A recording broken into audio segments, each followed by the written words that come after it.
everybody, Kelly coming at you from the Earth Farm. I'm here today and we're going to be talking about some alternative growing methods. So here we have a raised bed, and this is a great way to grow vegetables if maybe you don't have very good soil or a good growing space in the ground, or if you're short on space, living in an apartment, something like that. This could be a great way to start your own little garden. And plus, I mean, it is kind of heavy when it's built, but it is mobile if it needs to be mobile. So that's just one of the benefits of this system. So as you can see in here, I'll invite you in a little bit closer. We have a couple of different things growing in here. So down here we have some green onions, and then in the back we have some pole beans that are sort of growing up the fence here. And one of the benefits about raised beds is that you can put multiple things in here. So earlier in the season, we actually had some lettuce growing in this space. Once we harvested the lettuce, we came back through and planted these onions. So you can really plant a variety of things in here. There are some things, bigger things that might be a bit of a challenge. Things like corn, some squashes, tend to just sort of take over this space. But it can work really well for things like beans, peas, onions, lettuce. If it's deep enough, you can even do some carrots and things like that. So this is just one of the benefits of this space. We'll also have sort of a how-to video of how to build this.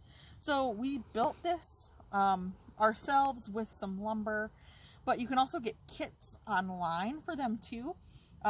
Just looking on Amazon, you can usually find some for anywhere between $50 to $200, depending on kind of how fancy you want it, the size and things like that.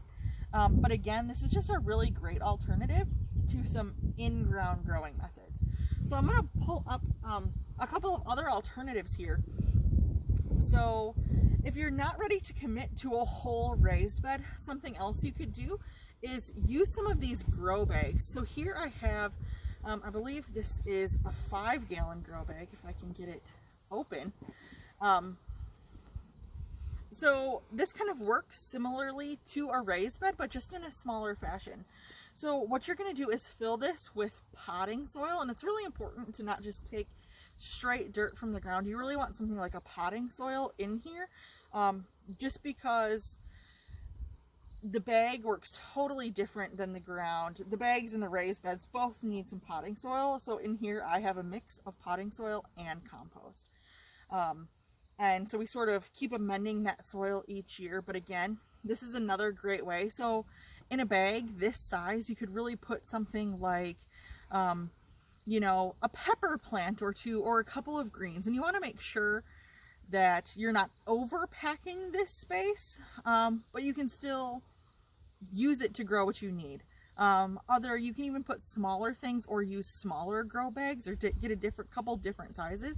So here we have, I think, a 5, and then over here we have another one that's a 20. So you can see, I mean, this provides quite a bit of space in here to grow. And in a bigger bag you can grow things like potatoes, or even put like a squash plant, maybe 2 tomato plants, or 3 or 4 pepper plants in something like this.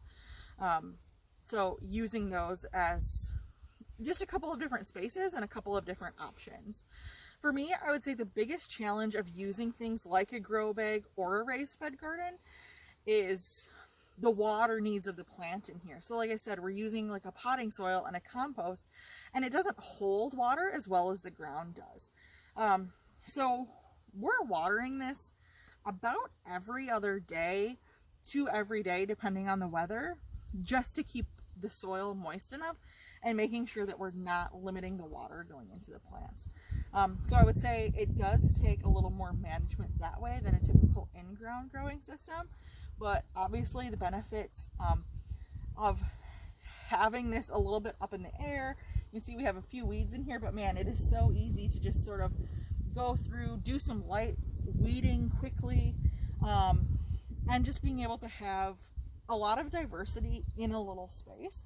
And as you can see, these bean plants up here are just growing up the fence, and are really utilizing and being good about using the space and the resources that are in this raised bed. So like I said, we'll post some more information about building your own raised bed, but just wanted to give you a look about some different options that you have for growing if growing in the ground in a garden space isn't right for you. Thanks so much for following along, and we'll see you next time.